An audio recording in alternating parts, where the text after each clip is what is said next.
Saurashtra university ફરી આવી વિવાદમાં। અર્થશાસ્ત્ર ભવનના આસિસ્ટન્ટ પ્રોફેસર વિરુદ્ધ મહિલા આયોગે તપાસના આદેશ આપતો પત્ર કુલપતિને મોકલવામાં આવ્યો। અર્થશાસ્ત્ર ભવનની 5 વિદ્યાર્થીનીઓએ પ્રોફેસર વિરુદ્ધ દ્વિઅર્થી શબ્દોનો ઉપયોગ કરવાનો અને ચોક્કસ જ્ઞાતિના જ વિદ્યાર્થીઓને માર્ક અપાતા હોવાનો આરોપ લગાવ્યો। અર્થશાસ્ત્ર ભવનના assistant professor doctor Sanjay Pandya વિરુદ્ધ તેના જ ભવનની 5 જેટલી વિદ્યાર્થીનીઓએ પહેલા તો મુખ્યમંત્રી કાર્યાલયમાં ફરિયાદ કરી। મુખ્યમંત્રી કાર્યાલયથી આ પત્ર રાજ્યના મહિલા આયોગમાં પહોંચ્યો હતો। મહિલા આયોગે યુનિવર્સિટીના કુલપતિને પત્ર મોકલી સમગ્ર મામલે તપાસના આદેશ આપ્યા।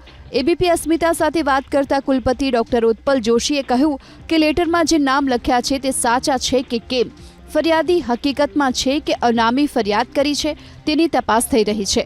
ભવનના વડા પાસેથી વિગતો મેળવીને તપાસ કરવામાં આવી રહી છે। વિભાગના અધ્યક્ષનો અભિપ્રાય લેવાનો રાખ્યો છે। એમાં કોઈ સેક્સ્યુઅલ હેરેસમેન્ટ કે એવો પ્રકારનો કોઈ કિસ્સો નથી આમાં, પણ ઘણી વખત એવું થતું હોય છે કે આ પ્રકારની ઘણી બેનામી કે એવી ફેક અરજી પણ મળતી હોય છે યુનિવર્સિટીને। તો એની અંદર વિદ્યાર્થીની ચકાસણી કરવાની હોય છે કે વિદ્યાર્થી ખરેખર આ જ છે કે વિભાગની અંદર કામ કરે છે, શું છે, ભણે છે, તો એ બધી તપાસનો વિષય થાય। કુલ મળીને એના માટે આપણે વિભાગના અધ્યક્ષ જે છે એમનો અભિપ્રાય